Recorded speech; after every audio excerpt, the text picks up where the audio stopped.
The news at 5:30 starts right now. It has been nearly a complete day since a 20-year-old gunman attempted to assassinate former President Donald Trump at a rally in Butler County, Pennsylvania. The former president was shot in the ear and rushed off stage by the Secret Service. Meanwhile, stray bullets killed a supporter in the crowd before Secret Service snipers killed that gunman. Donald Trump has since taken to the internet to announce he is fine, but there are still so many more questions than answers right now. New information pouring in by the second. Here are some of the new updates we've learned so far today.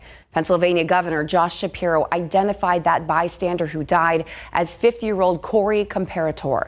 There are just 2 photos being shared online by family following Comparator's death. He was a volunteer firefighter and a father. Shapiro called him a hero before revealing he died shielding his wife and daughter from the gunfire in the crowd.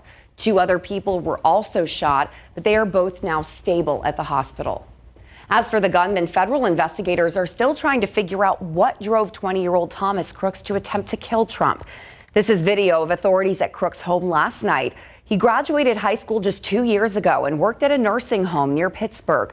Public records show he's a registered Republican and has no criminal record.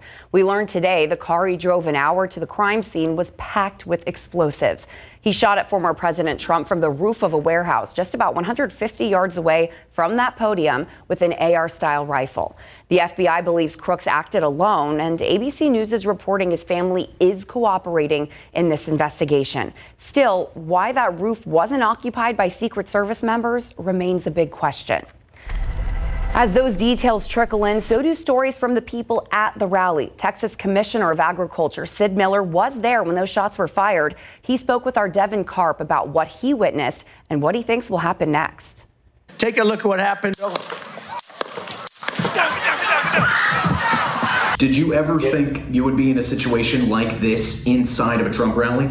You know, as an elected official, I have death threats all the time. So it's always on your mind, but it just never happened. This was far from Sid Miller's first time attending a Trump rally. The avid supporter of the former president had been to many without issue before the assassination attempts last night. I heard a pop. I thought it was a balloon. Then I heard a second pop. I thought, well, maybe it's fireworks, because it wasn't very loud. And the third one, I figured out what it was. Miller was close enough to the president to see what he described as a puzzled look fall on his face right before he was shot. After the shooting stopped, I started looking around me, and a gentleman behind me was hit in the head. He actually died. And a woman behind me was hit in the chest. She was bleeding profusely. That's when he says chaos broke out. Of course, people were yelling. They were mainly yelling for medical attention. Women were crying. It was kind of pandemonium for a bit. Miller tells me he hopes this will unite the country against acts of political violence, all while unifying conservatives behind their presumptive party nominee ahead of the Republican National Convention this week. How do you think this could impact the future of the election this year? Well, that remains to be seen. I think right now, probably the country is pulled together. This should not be a partisan issue. I don't intend to make it one. I mean, I don't want this to happen to anybody, any American, no matter what political persuasion they are. So I actually think it's probably going to, on the Republican side, make us more resolute. Devin Karp, KSAT 12 News. How could this have happened? It's what a retired FBI agent from San Antonio is now asking after this assassination attempt. Tonight at 10, we sit down with him to talk about what we could learn moving forward. And within the last hour, I was able to interview 2 delegates on the ground there in Milwaukee. They tell me how secure they feel at the convention and what the energy is like amongst all the delegates, especially now that Trump is expected to make an appearance. And while we continue to cover this all evening online and on air, we got to check back in locally, especially for the rest of our show. But let's start with weather, Mia. Yeah, absolutely. You can see we've seen some breaks in the cloud cover this afternoon, some sunshine out there. Still, temperatures for the most part have been in the upper 80s here in San Antonio. So a below average day when it comes to those high temperatures. Not too bad considering that it is July. Something else that you've likely noticed, though, a much drier into the weekend compared to the past several afternoons. Pretty quiet here in San Antonio.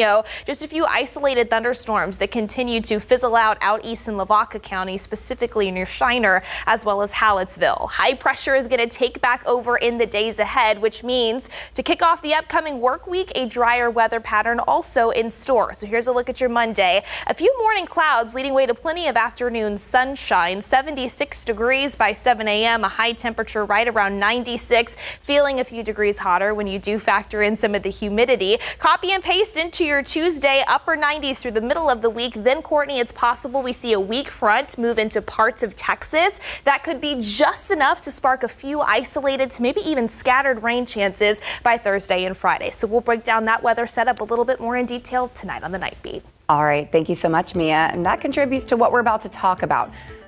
The topics for our KSAT Explained series come from a lot of places. Sometimes they're topics that make headlines. Sometimes they're from you, the viewers. But today's topic came from something Myra Arthur saw and took to social media. Take a look. Y'all, it is a beautiful Saturday morning, and I am not your mama, so I'm not trying to be here scolding people. But we can do better. You need to see this. Look at this. Look at all of this trash. I took the kids out to just get some fresh air, walk around. Come on, I see a wheel. Everybody. How does this happen? Where does all of this trash come from?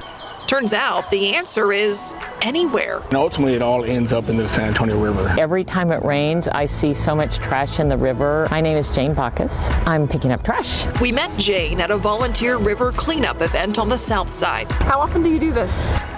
Probably 5 or 6 times a year.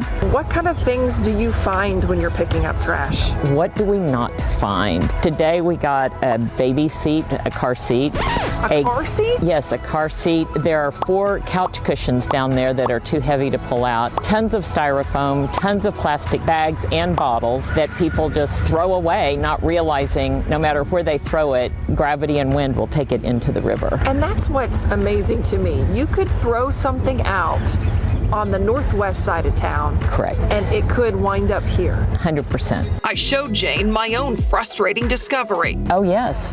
After a heavy rain, that's exactly what it looks like. That's insane. It is. It is. Plastic gloves, plastic bags, and styrofoam. Gravity and water can push every piece of trash that finds its way into a storm drain into the San Antonio River. Think about when it rains in South Texas. It seems like it's all or nothing for us, either bone dry outside or total deluge. Our area is prone to flash flooding. So normally we're seeing about 10 to 15 CFS in the San Antonio River on any normal given day, and we'll see that rise very rapidly up to 2,000 plus CFS, cubic feet per second, in flow. The biggest mess often happens when it's been a while since it rained. Maybe we haven't had rain in a month. That first 1 inch of rain is kind of what we refer to as the first flush, and that's where you'll see a lot of those trash and floatables start to migrate, but then also that thatch. And they'll... Things like brush. Yeah, brush, limbs, debris, grass clippings. Those things will load our trash systems initially up, and then a lot of the floatables then are coming behind that, just overtake it and continue downstream. So we have all this trash in our rivers, but what is the city of San Antonio doing to fix the issue? The equipment they have in place to catch trash and how often it's being used. That's coming up after the break. Well, trash is a major issue for our rivers. The city has a giant rake, though, helping clean those rivers out. We're breaking down how it works and what you can do to help keep our rivers trash-free. San Antonio does have a system for catching trash along the water. This is a giant trash rake. It's located on the San Antonio River just north of downtown by the Pearl. It catches trash to keep it from flowing downstream to the Riverwalk. There are sensors throughout the system. There's one sensor down there, downstream. The water elevates, it activates the sensor, it turns on the trash rake automatically, and it picks up all the debris and it puts it on top of the platform. The rake is also on a timer, so it runs multiple times a day, every day. Side note, did you know this is also where a giant tunnel begins? It funnels excess water underground to protect downtown from flooding. The tunnel itself is 25 feet in radius. It goes down 150 feet, and then it travels 3 miles underground. And this protects the whole downtown area from flooding. And it exits at Lone Star Boulevard. Pretty cool, huh? After a heavy rain, this entire area will fill up with trash, and the system's effective. We saw it catch something as small as this applesauce cup, but it's not a license to litter. The rake doesn't catch everything. Plus, it only has a chance to catch trash that started upstream and didn't get stuck somewhere else before making it this far south. You know the trash looks nasty, but how does it affect water quality? Things like bacteria or nutrients. When I say nutrients, things like fertilizer, that could then lead to water quality concerns for plants along the river or animals in the river. Is that something you all have seen examples of?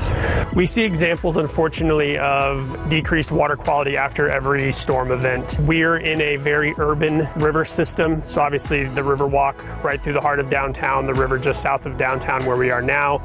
There's a lot of impervious surfaces, so streets and sidewalks and roofs where water can't soak in. Water just runs off, and so anything that's on top of those surfaces comes straight into the river. The San Antonio River Authority tests water quality at 70 to 80 sites every other month.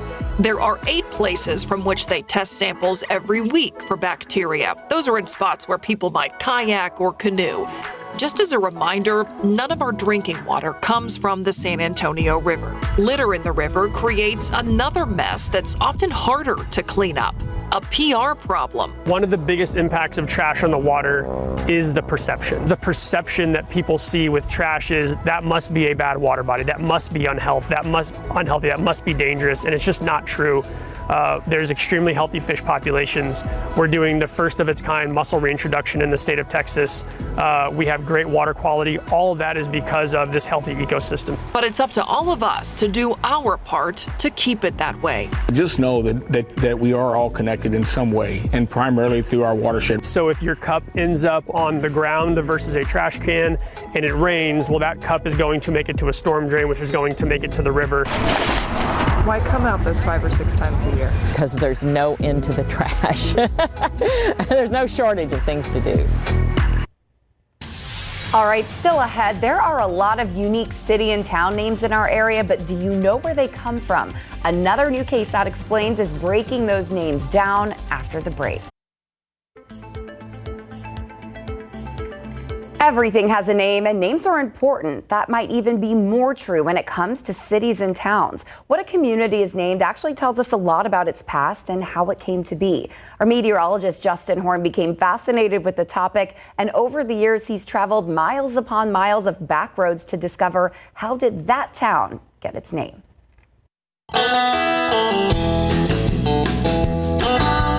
Asking if South Texas is interesting is like asking if the cedar tree is allergy inducing.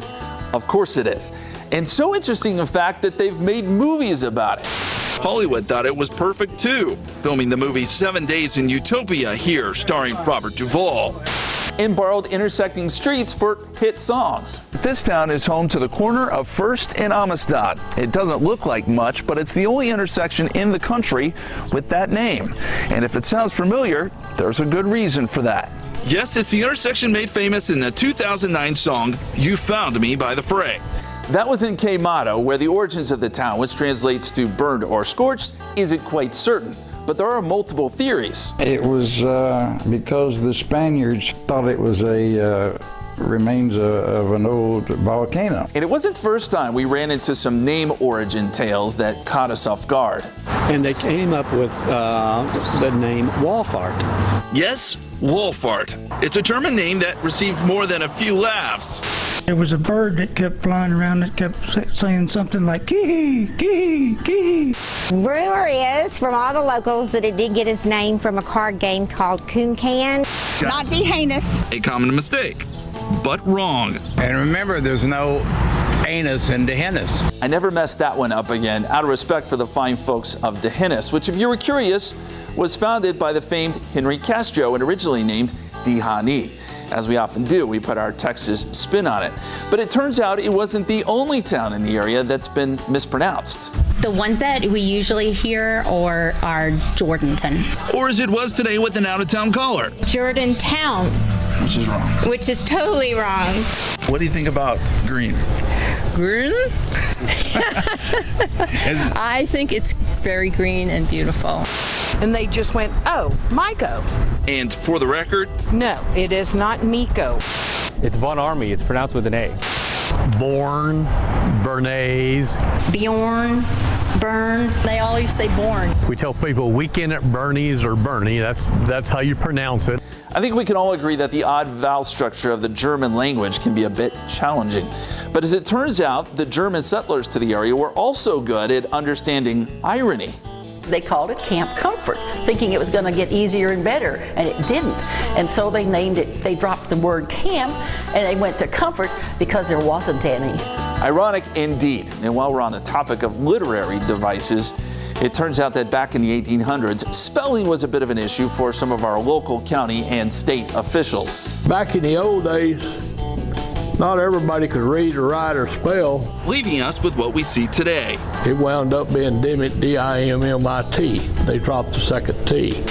But when the paperwork came back, it officially declared the town as Divot. So Pivot had to pivot and stick with Divot. Post office dropped the E and added an A. Yes, Natalia should have been Natalie. Natalie was the daughter of famed engineer Dr. Frederick Pearson, who was the designer and financer of Medina Dam. In a tragic twist, he died along with his wife in the sinking of the Lusitania, an event that propelled the United States into World War I. And if you thought the connection to presidents and world events ended there, you'd be wrong. In fact, many area communities have had some direct ties to presidents. Very interesting. Coming up after the break, we continue our breakdown of the history of towns and their names. Some pretty recognizable names have lived in Cotulla through the years, including a U.S. president who was a teacher here at the Wellhausen Elementary School, which is now the LaSalle County Appraisal District. That president was Lyndon B. Johnson. One of the early landowners in this area was Charles Taft, the 27th President William Howard Taft's half-brother. He would build the famous Taft Summer House, and as the legend goes, complete with oversized bathtubs for his portly brother. A house that was later moved and used by former Texas Governor Dolph Briscoe. Another big name, one of many we discovered along our journeys. And Poteet has another claim to fame. It is the birthplace of George Strait. He was born here at this hospital, which has long since shut down. Jeff Bezos' grandparents also owned a ranch near Cotulla. Meet Count Norbert von Army, an Austro-Hungarian nobleman who came into money and grew tired of Europe. And Freetown's jail, too, still stands. The second floor cells holding some famous outlaws. My understanding is Jesse James and Frank James spent the night there. It's a former military installment with a rich history. Charles Lindbergh even landed here. For its size, Uvalde boasts an impressive list of hometown celebrities. Of course, you have Matthew McConaughey. Legend had it was actually John Wilkes Booth had survived and was able to escape after assassinating President Lincoln and settled here in Bandera. We can't confirm that, but if you dove to the bottom of Canyon Lake, you'd probably find evidence of Hancock and Cranes Mill, both towns that have disappeared from the map. That was also the fate of Pali, a town named after famed Tejano Jose Policarpio Rodriguez. And you compare him to the guy from Tennessee who killed 10 bears. Well, he killed almost that many on this first trip to the valley here. And over the years, the stories kept coming. St. Hedwig is the patron saint of Silesia. It's hard to imagine that in the early 1900s, this small town was known as the Saratoga of the South, a nod to Saratoga, New York, because of all things, the spa industry. No, there's no mythical monster amongst the trees. Rather, the town's namesake is this colorful character, William Bigfoot Wallace. Panna Maria after the Virgin Mary. Panna Maria in Polish means young girl. And so he said, Montana is just not the name for this place. I'm going to name it after Sir Thomas More's Utopia, the perfect place to be. A perfect name. And ask any resident from any of these towns, and they'll tell you they live in the perfect place. with a name that generates plenty of pride and provides for some interesting history. For KSAT Explains, I'm Justin Horn. Thank you for watching. A reminder, President Joe Biden about to address the nation at 7 o'clock. Stream it live on KSAT.com, and we will see you at 10 with new updates in the attempted assassination of former President Donald Trump.